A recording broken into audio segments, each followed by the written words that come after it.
आप देख रहे हैं SPN9 न्यूज़ और स्वागत है आप सभी दर्शकों का मेरे प्रोग्राम में। और प्रोग्राम का आज मुद्दा जुड़ा है कुंडा विधायक और जनसंता दल मुखिया राजा भैया यानी कि रघुराज प्रताप सिंह, जिन्हें प्रतापगढ़ में तूफान सिंह के नाम से भी जाना जाता है। कुंडा में तो इस नाम से उनकी ज़्यादा चर्चा होती है। राजा भैया नई पार्टी बना चुके हैं और लोकसभा चुनाव का आगाज हो गया है। बस तारीखों का ऐलान होना बाकी है। सभी पार्टियां अपने अपनी सियासी गणित में बिजी हैं। सब सोच रही हैं कैसे भी करके उत्तर प्रदेश की जनता का दिल जीता जाए। पश्चिम उत्तर प्रदेश हो, अवध हो, पूर्वांचल हो या फिर बुंदेलखंड हो। लेकिन अभी इन सभी जो मैंने 4 आपको क्षेत्र बताए हैं, पूर्वांचल, बुंदेलखंड, अवध और पश्चिम उत्तर प्रदेश में सबसे ज़्यादा राजनीति अभी दिलचस्प की कगार पर चल रही है वो है पश्चिम उत्तर प्रदेश और फिर पूर्वांचल की। और ऐसे में प्रियंका गांधी को लॉन्च किया गया है और प्रियंका गांधी अब बहुत जल्द वहां पे रैली करने वाली है, यानी कि लखनऊ में उनकी रैली की रिपोर्ट सामने आ रही है। इसी बीच जो वहां पर बहुत सी बातें हैं, जो नई नई पार्टियां बनी हैं, उनका क्या भविष्य होगा, राजा भैया का क्या अस्तित्व होगा, बहुत सी बातें हैं। क्या राजा भैया एसपी बीएसपी गठजोड़ के सामने टिक पाएंगे, कांग्रेस को कितनी मात दे पाएंगे, बीजेपी को कितना नुकसान पहुंचा पाएंगे। साथ ही साथ जिस तरह से उनकी नई पार्टी बनी है, जिस तरह से वो बाहुबल के दम पर वो जीते हैं, बाहुबली उन्हें राजा भैया कहा जाता है, उनका बाहुबल इस बार कितना साबित होगा, उनके बाहुबल में कितना बल है ये भी देखना होगा।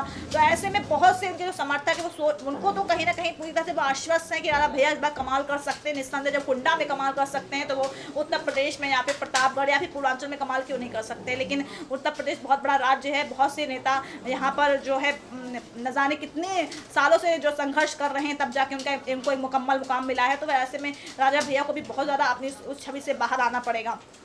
फिलहाल जो विरोधी है वो कहीं ना कहीं राजा भैया को कमतर आंक रहे हैं। तो ऐसे में क्या वाकई राजा भैया जो हैं इस बार अपना बाहुबल दिखा पाएंगे, इस बार जो लोकसभा चुनाव है वो किस मुकाम पर जाएंगे, वो पार्टी तो बना ली है एक मुखिया के तौर पे कितने साबित हो पाएंगे, आगे क्या भविष्य है उनका 2019 से फिर 2022 तक पहुँचते क्या होगा उनका भविष्य की 2022 में उत्तर प्रदेश में विधानसभा चुनाव है तो कैसे क्या करेंगे, ये सब बताने के लिए मेरे पास आज राजा भैया की कुंडली है। और कुंडली में बहुत सी ऐसी चीज़ें हैं जिससे कहीं ना कहीं मायावती, अखिलेश यादव और प्रियंका गांधी को भी झटका लग सकता है। साथ ही साथ बीजेपी भी सोचने पर मजबूर हो सकती है, क्योंकि उनके ग्रह नक्षत्र में ऐसी बात, उनकी जो कुंडली में जो योग बन रहे हैं उससे साफ साबित हो रहा है कि वो अपने विरोधियों को परास्त कर सकते हैं लोकसभा चुनाव में। इसके अलावा विधानसभा चुनाव जब होंगे उत्तर प्रदेश में तो वहां तक कहीं ना कहीं उनका सफर इतना बेहतरीन हो जाएगा कि शायद फिर लोग उनके आगे आएंगे, उनसे गठजोड़ करने के लिए आएंगे। क्योंकि अभी तो फिलहाल वो जो है वो अभी अपना रास्ता सिर्फ बना रहे हैं, लेकिन आने वाले समय में वो जो रास्ता बना ले जाएंगे तो शायद उस रास्ते पर उनको नए नए साथी भी मिल सकते हैं। फिलहाल मैं कुंडली का जिक्र करना चाहूंगी। कुंडली में आखिर ऐसा क्या बताया है, कुंडली में ये कहा गया है कि राजा भैया यूपी के सबसे बड़े पद पर जा सकते हैं। और कुंडली की माने तो उत्तर प्रदेश में अपनी पार्टी को ताकतवर बनाने में जुटे अखिलेश यादव, शिवपाल यादव और मायावती और प्रियंका गांधी की नींदें भी उड़ सकती हैं, ये कुंडली में कहा गया है।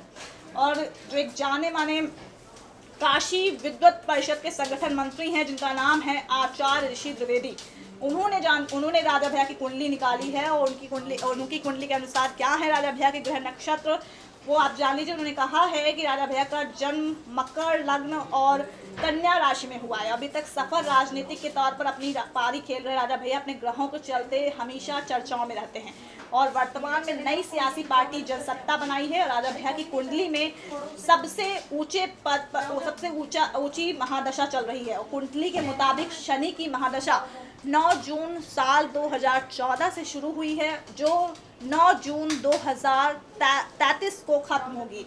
और शनि की महादशा 19 साल तक बनी रहेगी। और शनि की महादशा में बुध का अंतर 12 जून साल 2017 से शुरू हुआ, जो 21 फरवरी 2020 तक बना रहेगा। और ऐसे में लग्नेश में भाग्येश की दशा जीवन की सर्वश्रेष्ठ महादशा मानी जाती है। और इसी समय में राजा भैया ने एक जनसत्ता राजनीतिक पार्टी बनाई है। और इनकी कुंडली को देखा जाए तो आने वाला समय ग्रह योग के आधार पर सूबे में प्रभुत्व स्थापित करने वाला अच्छा संयोग बन रहा है। और आने वाले वक्त में शनि की महादशा प्रदेश स्तर पर सर्वोच्च सत्ता प्रदान कर सकती है राजा भैया को। और ऐसे में अब आप जान लीजिए कि ज्योतिषाचार्य ने जो भविष्यवाणी की इसका मतलब क्या है।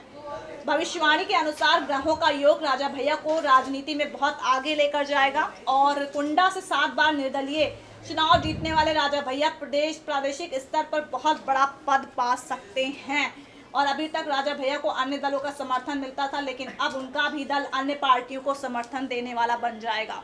ये सबसे बड़ी बात है, कुंडली में जो बातें उनके सामने आ रही हैं। और राजा भैया की पार्टी की ताकत लोकसभा के बाद उत्तर प्रदेश में होने वाले विधानसभा चुनाव में भी नजर आएगी और सितारे इसी तरह बुलंद रहे तो यूपी में सत्ता के शीर्ष शिखर तक भी जा सकते हैं राजा भैया। तो ये और ऐसे में तो और सबसे बड़ी बात तो ये है कि 2019 चल रहा है जैसा कि, और इसमें ऐसे में बातें निकलकर सामने आ रही है कि राजा भैया शायद लोकसभा चुनाव भी लड़ सकते हैं। हालांकि ये स्थिति क्लियर नहीं है, लेकिन ऐसी बातें सामने आ रही हैं। लेकिन ये कहा जा रहा है कि सभी सीटों पर जो है वो अपनी प्रत्याशी उतारने की बिल्कुल तैयारी में है। और ऐसे में जो कुंडली जो इन्होंने बनाई है, जिनका नाम है ज्योतिषाचार्य पंडित ऋषि द्विवेदी, इनकी कुंडली बहुत ही सकारात्मक है और सकारात्मक के अनुसार जो जितनी सकारात्मक इन्होंने कुंडली बताई है, जो ग्रह नक्षत्र बताए हैं, उससे तो लग रहा है कि फिलहाल राजा भैया ने जो फैसला लिया है पार्टी बनाने का फैसला जो लिया है वो उनका बिल्कुल सटीक और बिल्कुल सही फैसला है। क्योंकि राजा भैया ने खुद मीडिया को जानकारी दी थी इस बारे में कि मैं पार्टी नहीं बनाना चाहता था, लेकिन मेरे समर्थकों ने कुंडा और प्रतापगढ़ में पोस्टर लगाकर लोगों से पूछा, उनकी राय जानी क्या राजा भैया को पार्टी बनानी चाहिए।